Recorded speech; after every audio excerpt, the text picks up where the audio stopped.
Yeah, a little bit. Oh my god. I'm so sorry. I'm awake now. Surprise! Oh, okay. I'm gonna do a super quick intro because we're rolling. We are. Yeah. Welcome back to 646. My name's Dawson McManus. Today we're in the studio with Jayne Riley. Can you introduce me as Sarah Jayne Riley? Yeah. Sorry. We're here with Sarah Jayne Riley. I call her SJ. My friend, I always say my friends call me SJ. Oh, I apologize. And then my artist name. Okay. Sarah Jayne Riley. Okay. Yeah. We're in the studio with Sarah Jayne Riley. Hey. Hey. How's it going? Not bad. How are you doing? I'm doing really good. Thank you. Cool. Super quick. I want to just say right now, I extremely appreciate how cool you are with my kid. Oh my God. Cece. Yeah. My gosh. She's the coolest. And I think she looks up to me a bit because, well, Amber was showing me a picture of her wearing my shoes when we were at rehearsal last time. She loves clothes and shoes and all that kind of stuff. And not too long ago, you'll probably appreciate this, we put on a pretty dress. Yep. And then she goes, "Daddy, hit the heavy bag."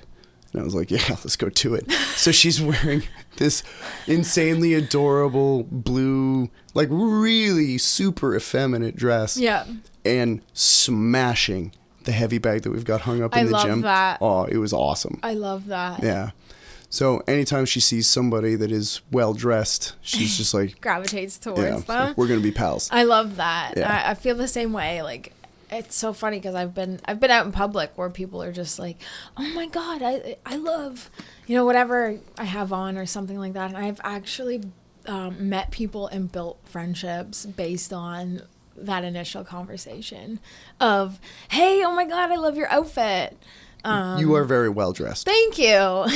And always. So. And I thrift. I would say 98% of it, except for like those basic things, right? And so I thought, well, what can I do that expresses that in a way that serves my music? And so recently I've been developing my own merch line. Yeah, I saw that post. Yeah. You're doing a hat drive kind of thing, right? Yeah, so I was just asking for hats. If anyone had an old hat kicking around that was still in really good condition, that they haven't worn much, but they wanted to pass it on, I would say to have it loved again.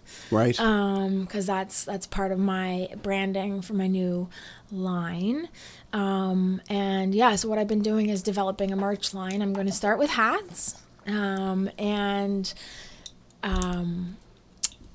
I guess they will be available for the first time at my show there. So yeah, it's going to be a lot of fun. So it's a bigger idea. Taking thrift clothes. I'm also adding a bit of technology into these clothing with NFC tags. I don't know what that is. So an NFC tag is like a scannable tag. Okay. And it can take you to a product page.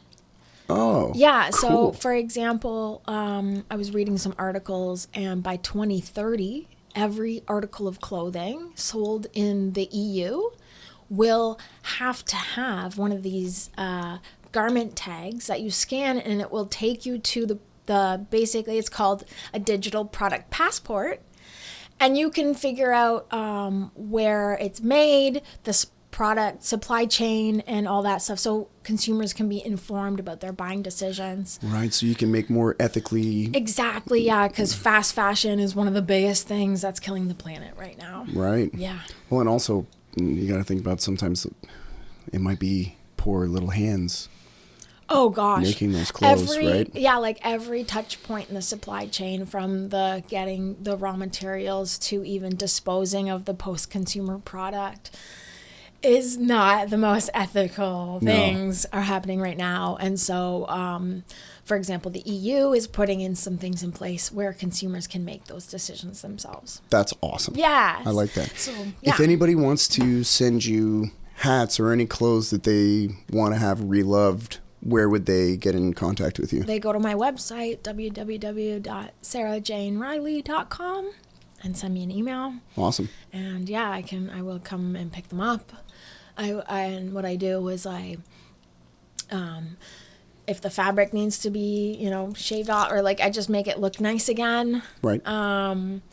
Whatever it needs, I fix it up a bit, and then I add my design, add the tag, the NFC tag, and then that's my product. So my line is going to be called Fashionable Disaster, because if you're going to be a disaster, you might as well be fashionable while you're doing it. I like that. That's sweet. That's a good slogan, dude.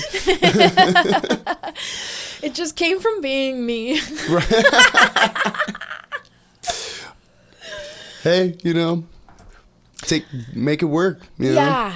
And so I was just trying to think of ways I, as a musician, as an artist, as a business person, can take my commerce to the next level.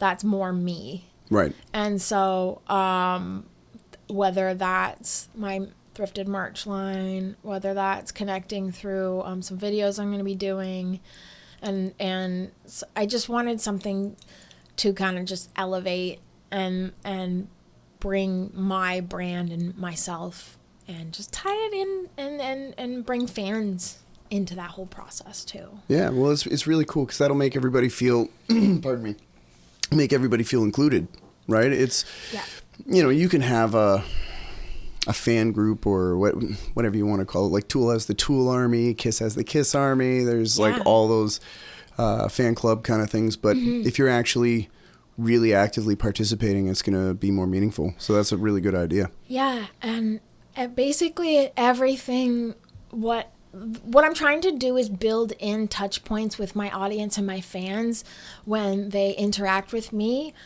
In any way, I want them leaving with, that made me feel good. Yeah. Like that thought, that made me feel good.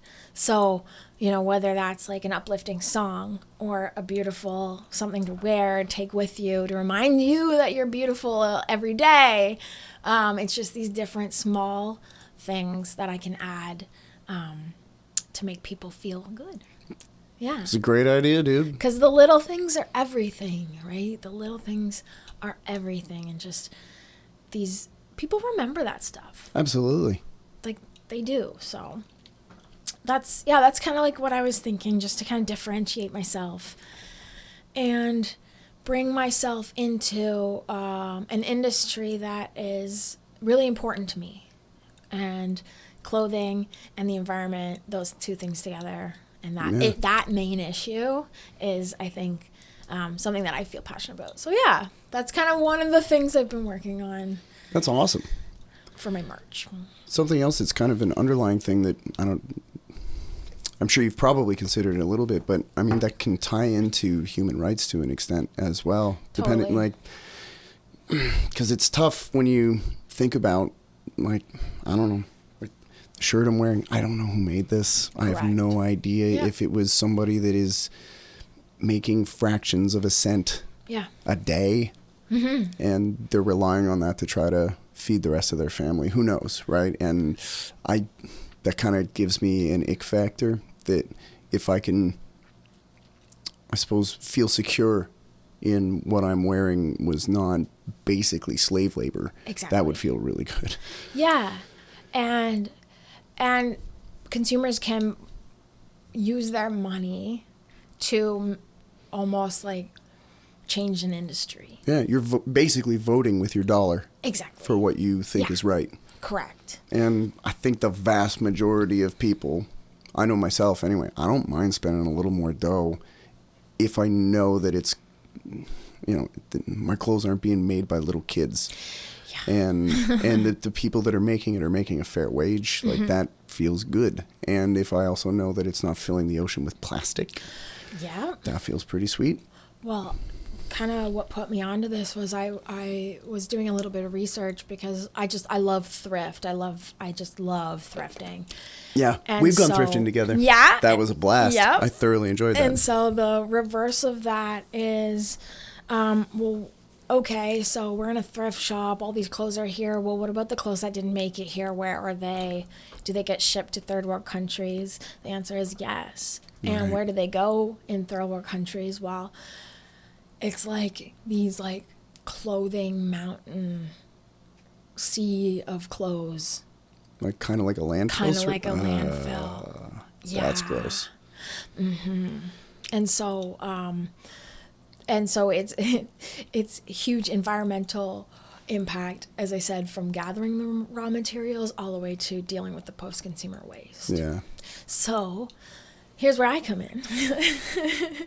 And I try and repurpose, and relove and upcycle, because I think the future will be a lot of that. Yeah. Well, why not? I mean, you've already got all this existing material. If you can, I mean, Totally. Growing up in the, very late 80s and early 90s, I mean, we were always taught the 3 R's, and the first R was reuse. Yeah. And I think a lot of people forget or that one. Was that, that was the second, reduce, reuse, recycle. Reduce. Yeah. So like reduce your consumption. Yep. Reuse, and then recycle what you can.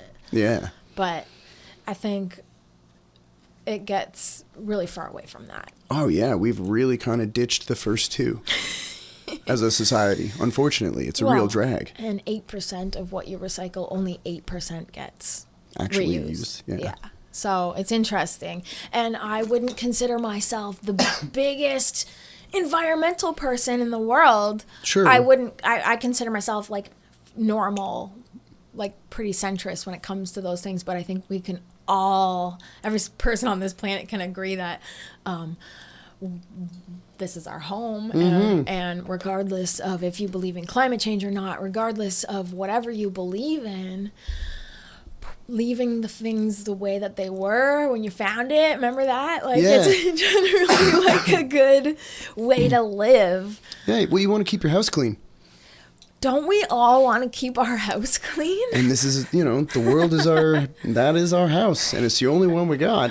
Yeah. So, like, exactly. Yeah, even if you don't think that,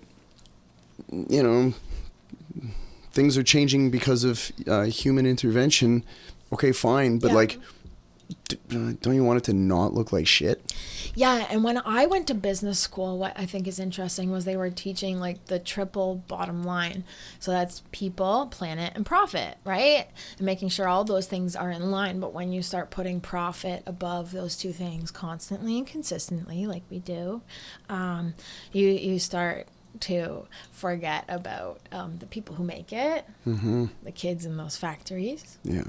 And you forget about the planet and the landfills, out of sight, out of mind, right? So I really think that gravitating towards embedding the technology, right, and also reusing and upcycling, it's a really cool thing that I think is going to take off in the next five years. So you'll see everything with NFC tags. You will know exactly what they are. That's really cool. I think that's awesome. Yeah. And it's cool that you're ahead of the curve on that, because I guess most people that listen to your music probably don't know you have a degree in business. I do, yeah. I have a degree in business, marketing, and human resources. That's so wild. I know. Like, I have zero education outside of music. That's the only thing that I even have, like, the teeniest piece of paper that says, like, yeah, you're okay at this. Yeah, and I didn't go to music school. Right. And that's why in a band together we work very well. I agree. Oh, yeah. SJ and I are in a band together. Oh, yeah. Dawson joined my band. Yeah, thank you very much for... I'm so sorry. I told Amber that I spoiled your whole... Oh, my God, it was so funny. So we're coming back from a gig, and he's just like, I hate to ask, but like, is this the regular lineup? You didn't even say, am I in the band? You said, is this the regular lineup now? And I was like, Dawson, you ruined it. I was going to propose. Yeah. Shit. Yeah, I know, I blew it. Well, if you ask Amber, I ruined that proposal too. It's a stupid story. That's so funny. But yeah, and then I was, yes, Dawson. Yes. Yeah. Yes. Yeah. Call off the ponies. Call off the singogram. Yeah. Oh, my God. And then I said, yes, Dawson, you are now in the band. Thank you. Yeah. This is the third band we've been in together. Oh, yeah. I always forget the one. It was short-lived, unfortunately. I know. That could have been really cool. It's just, it's a shame that... It's a shame I didn't practice more. Oh, for that band. Was it that band? Well, What band are you thinking about? I'm thinking about the 90s band. Oh, yeah, that's what I was thinking about, too. Oh, okay. Okay, when it's not my music, I just don't. Yeah, I've noticed. I'm okay. the singer-songwriter in it for my own self-ego. Dude, I get it. You know what? Music, even if you're a sideman most of your life, or I guess support musician is probably a more neutral term. Even if you're a support musician most of your career, like myself, it's still a pretty selfish pursuit. Yeah. Like, just my own growth practice is like 3 hours a day. You know, not everybody does that, right? Well, okay. Well, That's so awesome. I'm a little bit crazy. So am I. So there are two things that I have to do on the daily. I have to train martial arts, and I have to practice music. Otherwise, the darkness grows. Yeah, it does. It does, yeah. And it's not welcome. Mm-hmm. And so by turning on those light switches, rather than having a room that's just pitch black in there, there's just a couple of shadows, and that's a lot easier to deal with. It's way easier to deal with, and I think that if you have that set routine, it's so important, especially when you're just trying to navigate the day-to-day. Yeah. Right? You get really caught up, especially like us as like self-starters, self-employed. Yeah. You can get really down on yourself really quickly. So easily. Right? Nothing is working. Nothing. Like the waiting game is the hardest. Have you seen the pie chart of the creative mind? No. It's so fucking funny. It's like, there's a sliver about this big. It's like, I'm a genius.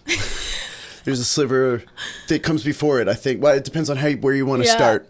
There's another sliver that's a little bit bigger. It's like, hey, I'm starting to get the hang of this. And the rest of the chart is, I am such a loser. I know.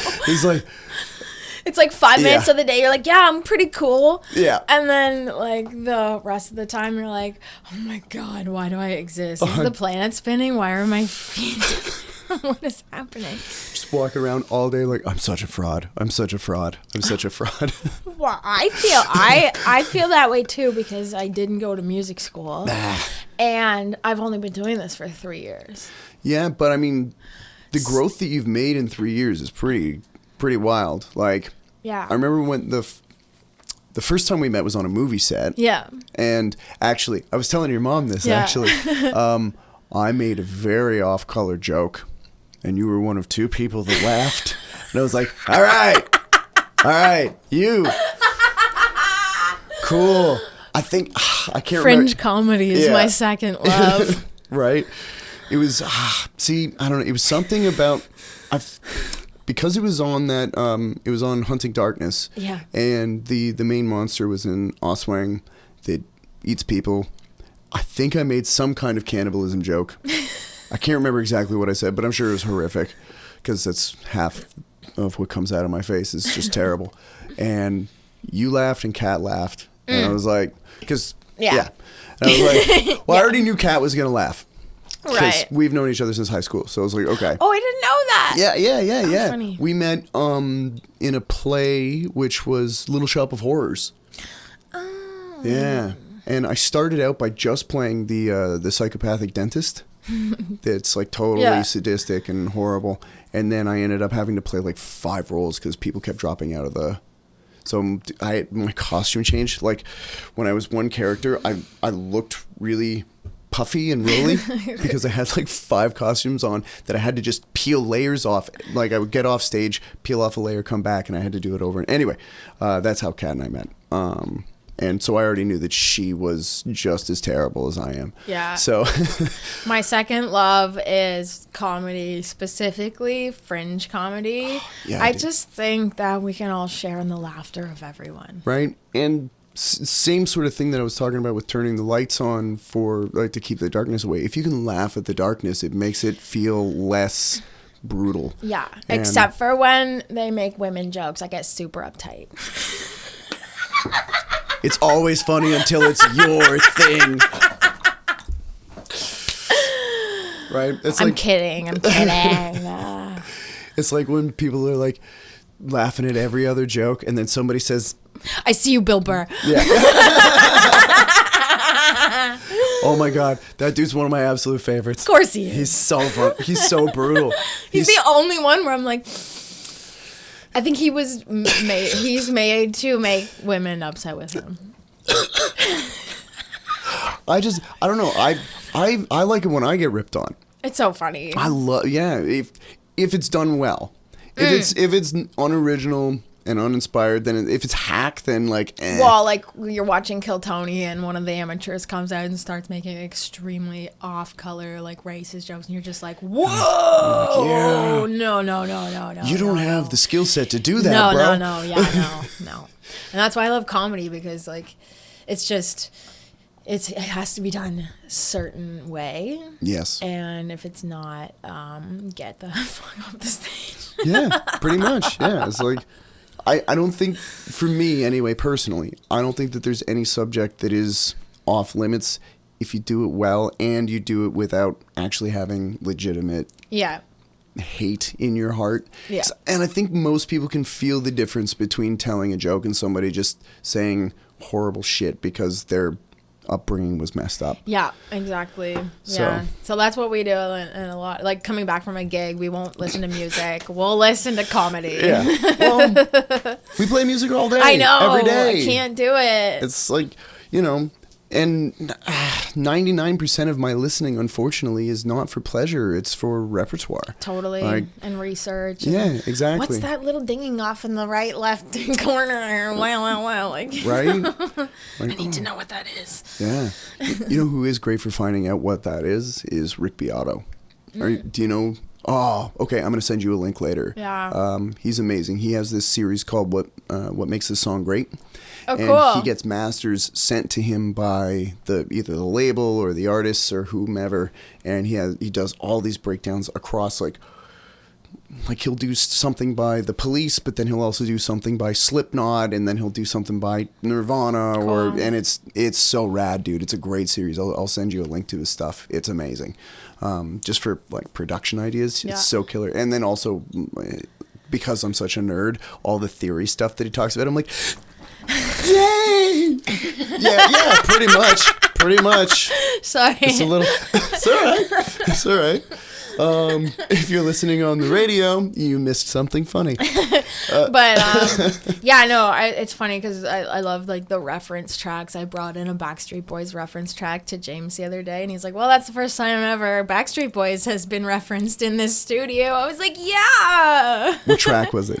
I Want It That Way. Oh, okay. It's the acoustic. So it's put in like, it's basically really up front in the beginning of the track, but then it's layered in the back of the entire track. And so for Kensington Market, I was trying to think of something that's really bright and rhythmic that we could bring us into the song. Right. Kind of like a Kiss Me, you know that song? Mm-hmm. So that was kind of like another reference track for Kensington Market. And just kind of like bringing that acoustic vibe, but then also like that poppy kind of, so. Yeah, more modern sound. Exactly. Well, Backstreet Boys is quite poppy. Yeah. Although, I Want It That Way.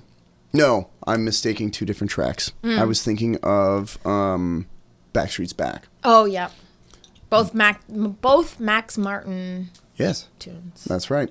One of my favorites. Wildly long intro to that song.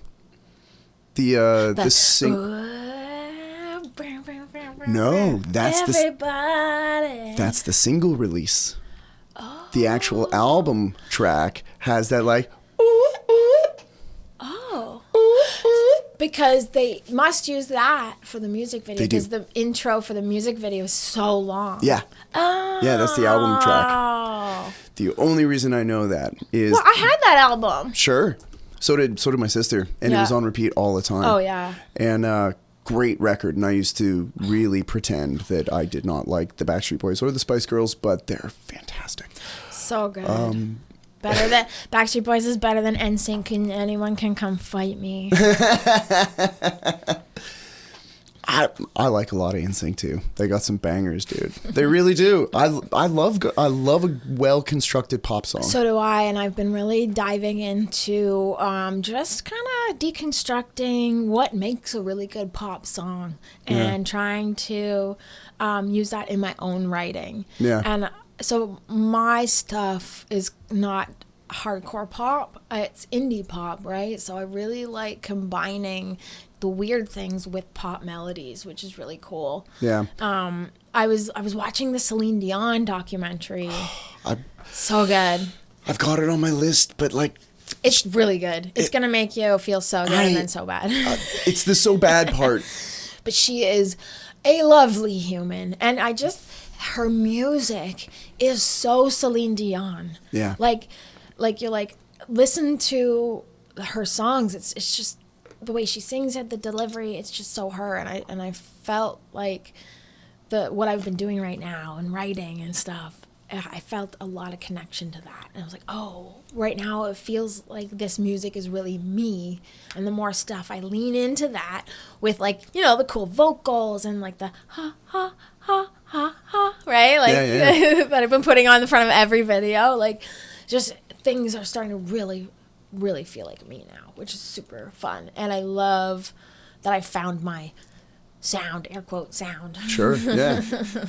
Well, and it's cool too because a lot of your tunes, your newer tunes are kind of pop structured. Yeah. And sonically pop, but the progressions might not be so much. Yeah. Like specifically, harmonically, my favorite one is Ordinary Pain. Yeah. And that one that's an awesome chord progression. Well, that one, I didn't know what it was. That song taught me how to play that song. Right. Like, I didn't know what the progression was. I just knew I had something in my head that had to come out. And that song taught me how to play that song.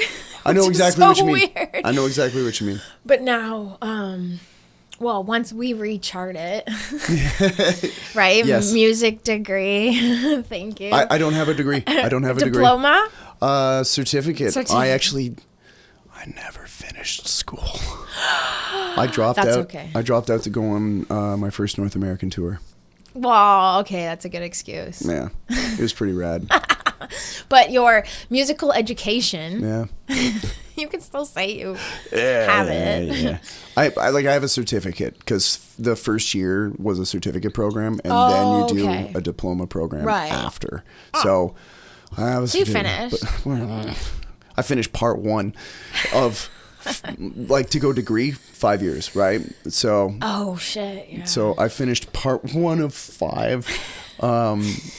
But you can chart songs, and that's all you need. Yeah. I can chart a tune. I can tell you what chords you're playing. Exactly. And so and that song, once it was finished, I was like, oh my god, like, wow, how beautiful was this song? And it's one of my favorite songs too. Yeah. The term for this almost sounds derogatory, but it's not. The term is called a line cliche, and it's when you have a static note or static chord potentially, and things will chromatically either descend or ascend over top of it. So the line cliche that you use in the chorus is probably my favorite part of the tune. When it goes from the I can't sing like it right now. Like the G minor part? Yeah, because my voice is all blown out right now. But then, ordinary pain. Yeah. That line is really cool. And I use those devices in my own stuff a lot. Because they sound awesome. And it's used a lot in classical music. And it's also used a boatload in jazz progressions. Yeah, it's a jazz for sure. Yeah. Because that's what I started singing. Like my background is in jazz vocal. Oh, okay, cool. and musical theater. Yeah, that makes sense. So that's where are the... It's also in, I was just going to say it's also in musical theater a Yeah. lot, big time. Yeah, yeah, and that song is very of that world for sure. Yeah. What's neat, though, is that it is in a pop format. Yeah. And I think that makes it easier to digest because it has, whether you meant to do it or not, it has actually some pretty complex ideas Yeah. in it, but it's pop listenable. I didn't mean to do anything. It just Right, comes out. Yeah, sure. Yeah. I don't know. It just comes out. Yeah, that's awesome, though. Yeah. And so, and then with pop cadence and vocal, Kensington Market was kind of a really cool win for me because that song, I wanted to really write I love Adrian Lenker. I don't know if I'm familiar. Big Thief. Oh, okay. I'm sending you some stuff. Yeah, please do. The best probably songwriter walking on this planet currently. Really? Yes. And just the way the cadence of the vocal and the lyrical lines where the rhymes sit. Mm-hmm. They don't necessarily rhyme all at the end of the line. There's rhyme pickups. In between the phrases, and I've been digging that. So good. So that's what I was trying to do with Kensington Market, is just really kind of include that pop with that storytelling, lyrical cadence, and kind of coming together. And I was really proud of that tune when it came out. Yeah, it's came I out like of it. me. It hasn't come out yet. Yeah. Probably spring. Cool. Very cool. And you're doing all that stuff with James McKenzie. Yeah. So. Very cool. I messaged James last summer, and I was like, hey, I was really nervous. I was so nervous. He's so nice. He's the nicest human on the planet, okay? But he's I was rad. so nervous, and I was like, hey, I had taken a Andrew Lloyd Webber song that's called Tell Me on a Sunday. Oh, yeah. Great track. And I made it into a pop song.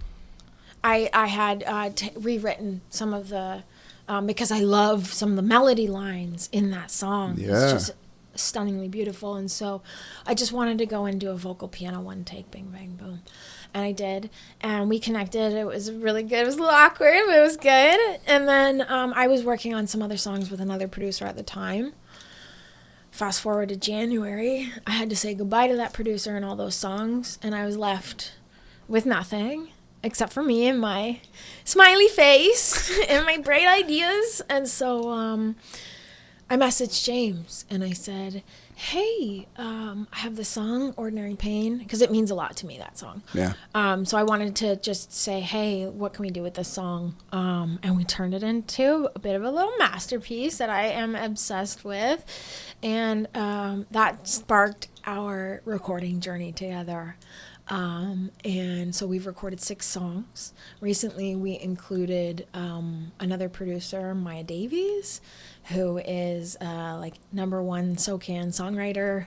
Oh, damn. And she flew in and came and hung out with us for a few days and recorded Save Myself and a new song we haven't even done yet. Oh, cool. It's called Kaleidoscope Mind. Oh, that's what you were talking about earlier. Yeah. We finished a rehearsal before we started We doing did. this. And that song is so beautiful. And so just been very happy with my sound, very happy with my writing, and just really happy with the people I'm hanging out with and making cool things. Yeah, well, I mean, that really is what life should be about.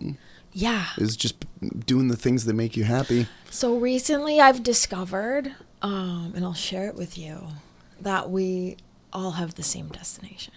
Yeah. Yeah. We all have the same destination. So if we all have the same destination, what's it about? It's about the steps in between, right? Right. It has to be. It's about the journey. I mean, it's Not a to be cliche lame, but it's a cliche for a but reason. It is. And so why not enjoy every single moment of that journey, the highs and the lows? Yeah, dude. And the lows put you where you're supposed to be in your highs. So, Yeah. I was at a very low point when I messaged James, and it was very interesting because he mentioned to me that he was at a point of transition in his career too, and wanted to do more and get into more electronic pop music. And I was like, oh my God, that's what I want to do. And so the three of us, me, Dylan, and James, have really made this little team. And we've been really enjoying every step of that journey. Yeah, it's really cool stuff. Yeah. Like, every time you send me a track, I'm like, yeah. Yeah. Rad. I impress myself. Because as I said, like, I'm so new at this. So they're the experts in, like, recording. James is, like, super expert in recording. Dylan's really good with, like, just being that multi-instrumentalist player. Yep. Really good in the studio because he's been doing it forever. And then me with, like, the bright ideas and the voice. Right. And that I feel like that group has really just brought my sound out. Yeah. Yeah. Big time. I'm very excited. Yeah, dude, it's really cool stuff. Yeah, it's like I feel like I'm like peeking over the fence. I'm peeking over the fence. I see what's on the other side. I'm like, oh, okay, and I'm gonna go back down and start building my steps to get over the fence. Right. Yeah, and the fence is the gated music community.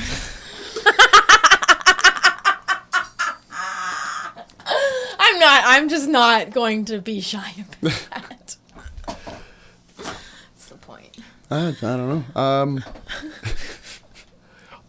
gonna be honest about that. And I don't know. I don't know what the case is. I've never. I shouldn't. No, that's not true. I was gonna say I've never felt like it's too gated for, like, at least in my case, it hasn't felt that way. But I don't know. Maybe I'm it's not just, talking about Peterborough. Oh. Yeah. You mean at large? Yeah. Oh, yeah. That's a fucking fortress on an island. Yeah. With sharks with lasers on their heads. Yeah. Yeah. Yeah. Yeah, yeah. But I'm gonna get over that fence. Oh, yeah. I might get electrocuted a few times. And my arm might get bitten off by a shark. Right. While I'm swimming to that island. Right. Stop me. But no, Peterborough's great. It's very supportive. I've never really felt that gate in Peterborough. Yeah. Okay. Either. Cool. Only of my own gate. Sure. That yeah. I've put up for myself. Yeah. Right? And as a new person, for me, you can't just step in and be like, I'm here. Except for my first gig was, remember, they were doing the parking lot gigs at the Memorial Center. Oh, yeah. Yeah, So yeah. they, at our big hockey arena during COVID, they had a big stage set out in the parking lot.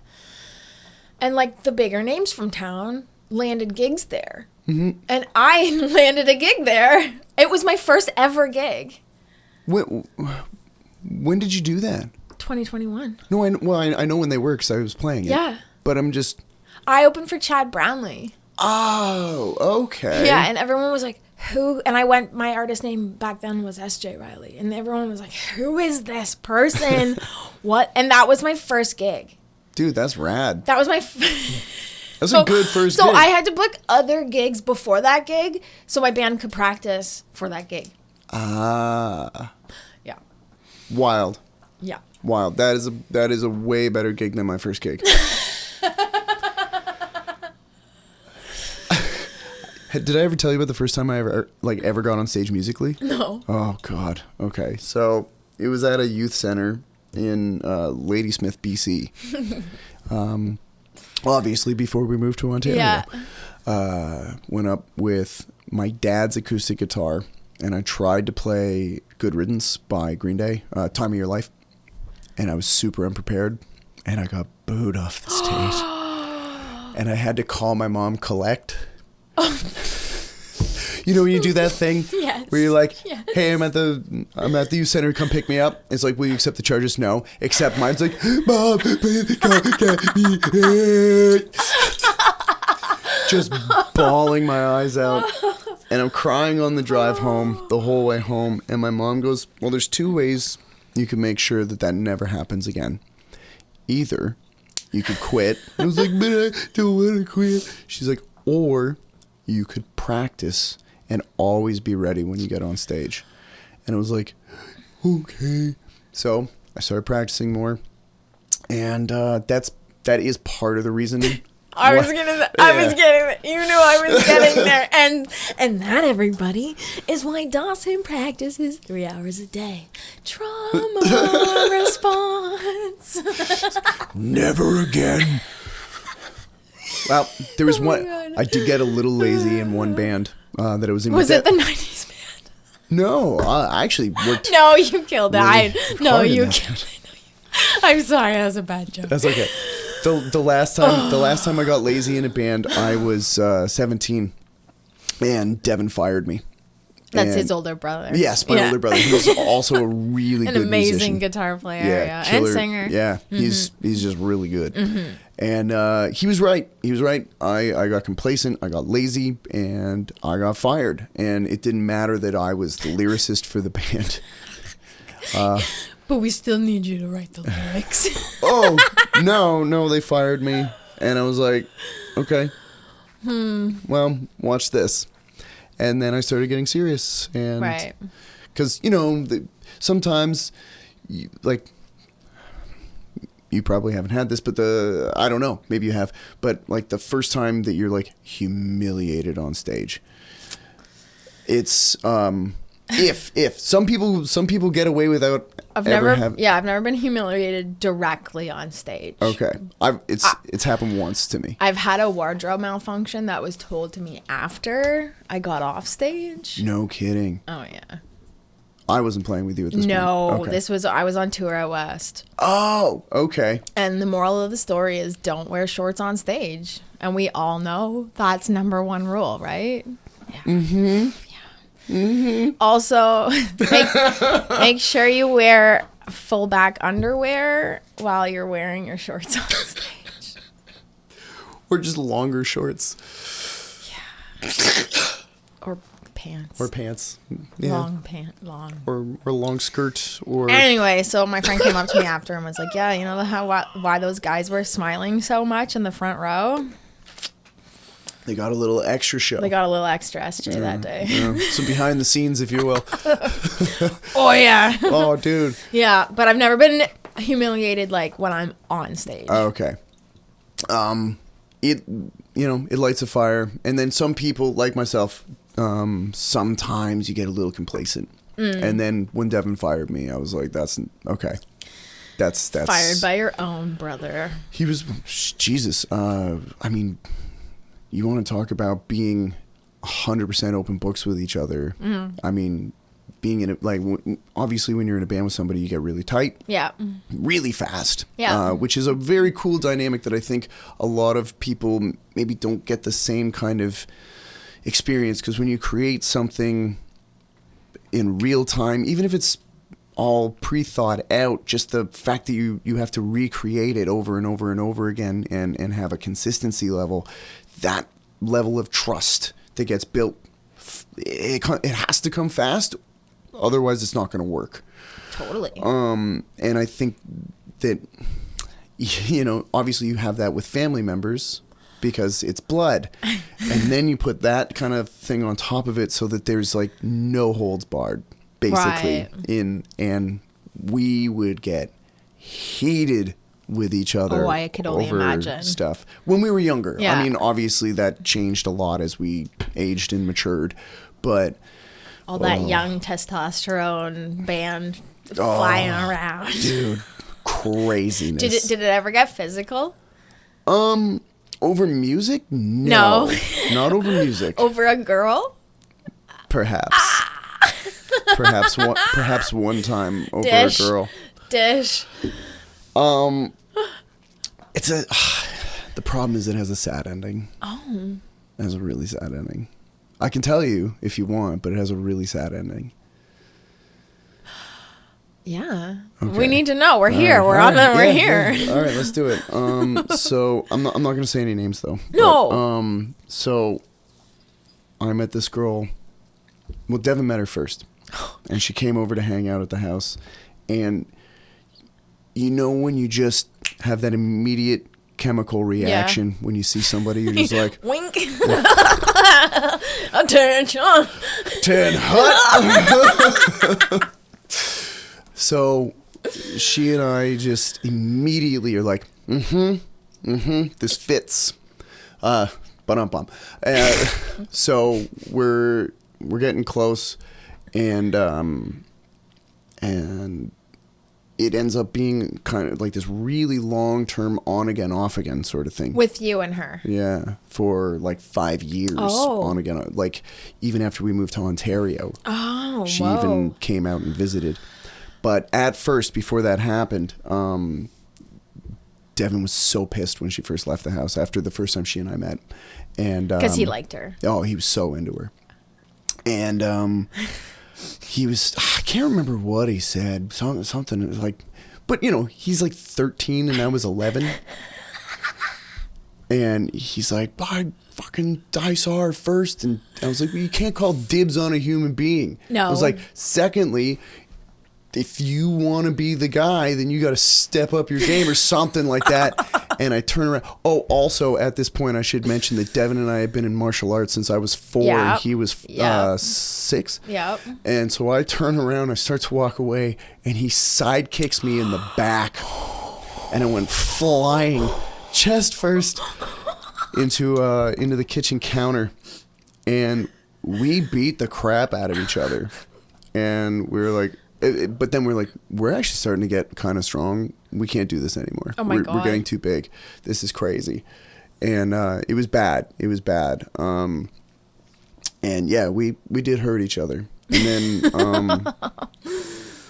then years and years go by, and the girl comes to visit, and she and I get like real hot and heavy. Like legit. Yeah. And she goes home. And she calls me one day and says that she wants to get married. And I was like, I'm at this point, I was like 16, I think. To you? Yeah. She told me she wanted to get married to me. Whoa. And I'm 16. And was she older? Yeah, she's like 19, which I guess is technically not legal. But whatever. Who cares? I don't care. I don't know. I don't know the law. I don't either. But if the sexes were reversed, it would be creepy and weird. If it was a 19-year-old dude and a 16-year-old girl, it might be a little weird. My dad was 21 and my mom was 15. Just throwing that out there. Good job, Dad. Continue.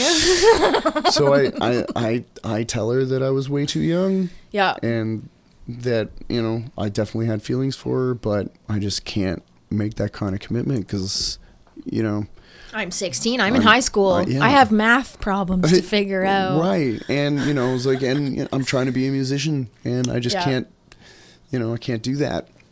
And she didn't take it well. Oh. And she killed herself. What? Yeah. Holy Dawson. Yep. That is, oh my God.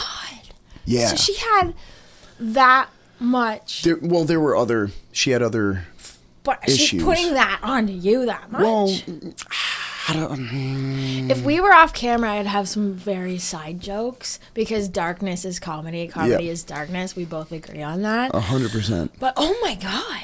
Yeah. And so you found that out later, a few months later. I found out that she was no longer around. And so after that, how did you overcome that? By trying to kill myself. I tried to hang myself in the garage. Holy shit. Yeah. And my dad caught me. Yeah. And then I went to the doctor. And that's why we go to the doctor. Yeah. And so that, the trauma of that put you in a state of like, I can't deal with this. Yeah, pretty much. Yeah. And, pardon me. I was put on medication for a while, and then eventually I got off it. Yeah. And that's why I use music and fitness so much to like. When we talk about the darkness, we're not shitting. Yeah. It's real. It's legit. I don't know. I don't think I've ever talked about this on. Yeah. Anyway. I pull that out of people. I'm sorry. No, it's good. I'm supposed to be interviewing you. I know, and I do. But yeah, and I have been trying to write her a song for over 20 years, and I've been unsuccessful so far. I'm not good enough yet. Not good enough yet. It will come. It'll come when it's ready. It'll be like ordinary pain. It will teach you how to play it. Yeah. Yeah. Yeah, because instrumentally, I don't have an issue. Mm-hmm. Every time I start to write the lyric, I end up feeling like it doesn't do it justice, if that makes sense. That's exactly what I was going to say. And there's a lot of conflicting emotions. Oh, yeah. Because there was legit deep love. That was the first girl I ever fell in love with.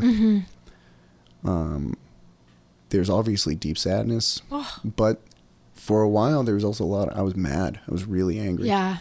And I don't know if I want to put the anger part down. Were you angry at yourself or just at the situation? Everything. I was angry at the whole world. Well, when you have something heavy that lands on your lap like that, right? Because we can only control how we act. Mm-hmm. We can't control the things that happen to us. Yeah. Right? That's how your body was just like... Yep. I'm out. Deep dive into the darkness. Bye!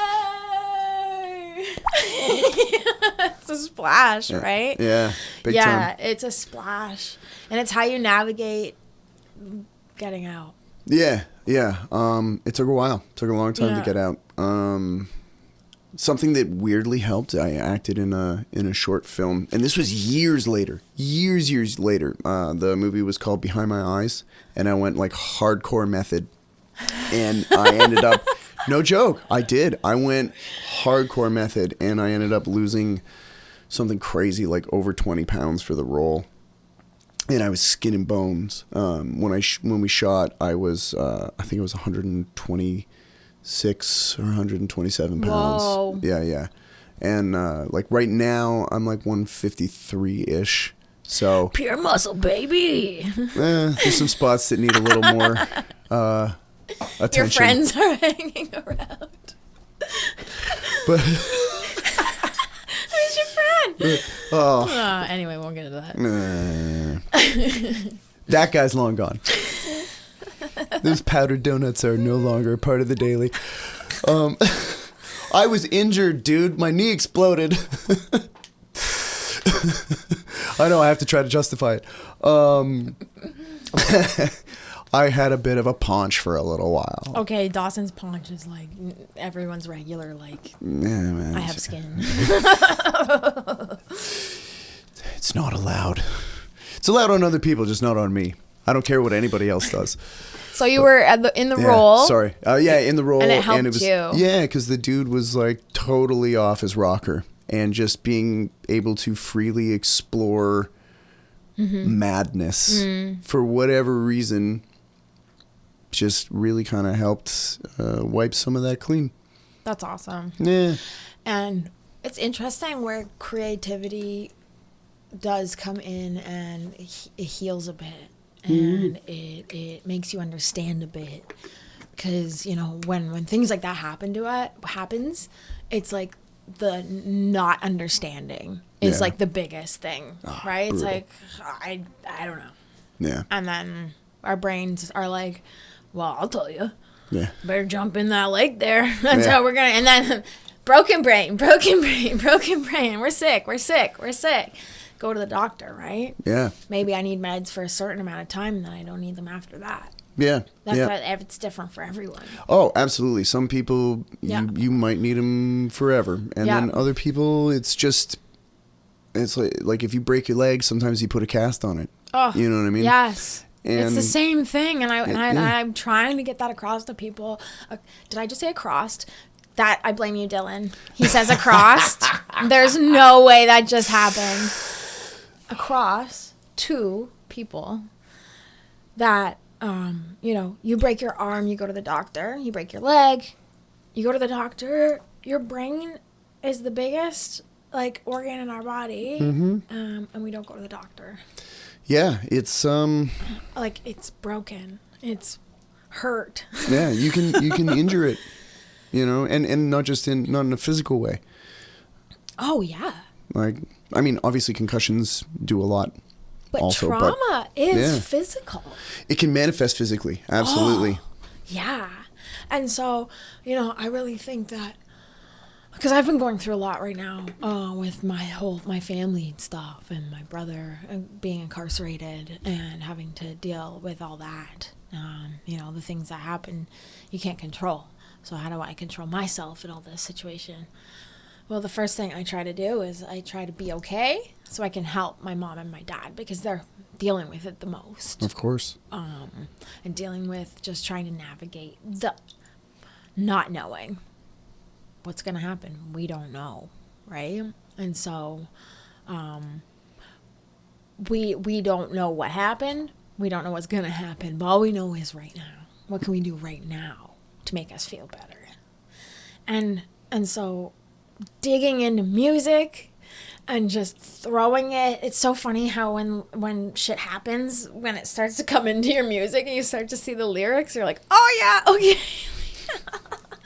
Oh. But that can be so cathartic, It is. And here's the really cool thing about it too, is not only can it help you, but you can help somebody else that you've never met before. And that is what I want to do, because I just want people to know it's gonna be okay, and you have to make it okay for yourself. You're not gonna make it okay for me, and I'm not gonna make it okay for you. It's like the answer's inside. Absolutely. Like when I was going through about 26, I had it was like my 26th birthday, and I had an entire panic attack rush over my body. I'd never felt it before. I'd never know what's going on. And I was like, what is happening to me? I had no idea.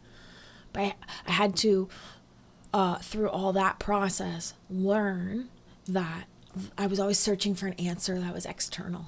What external answer?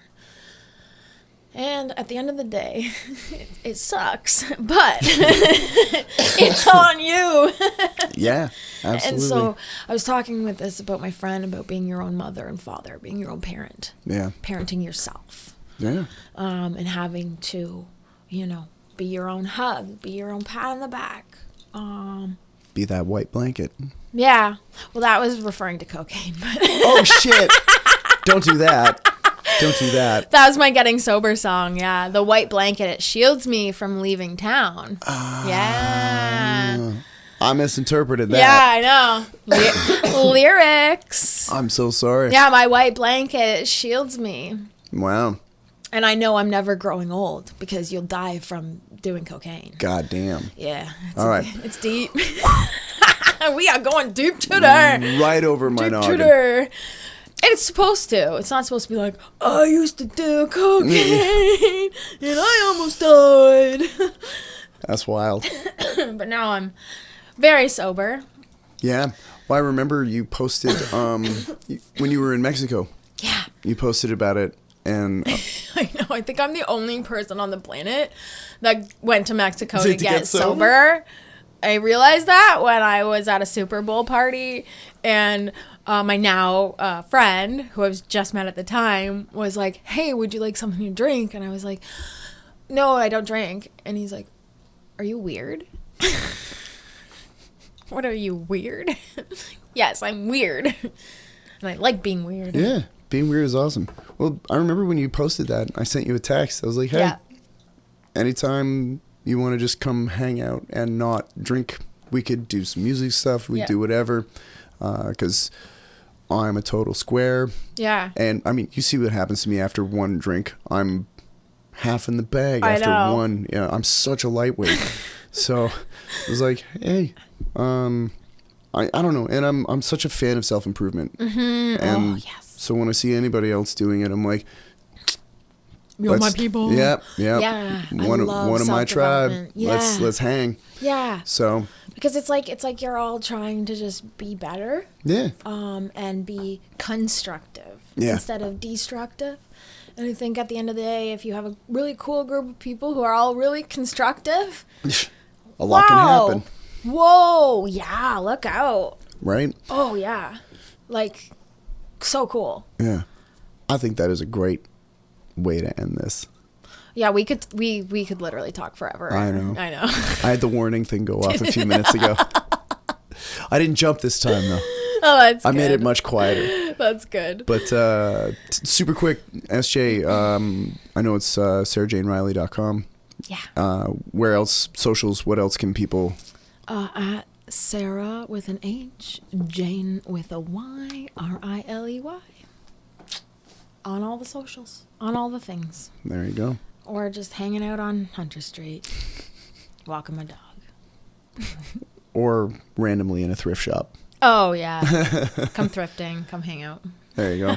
Awesome. And your stuff is Talk to Me is out.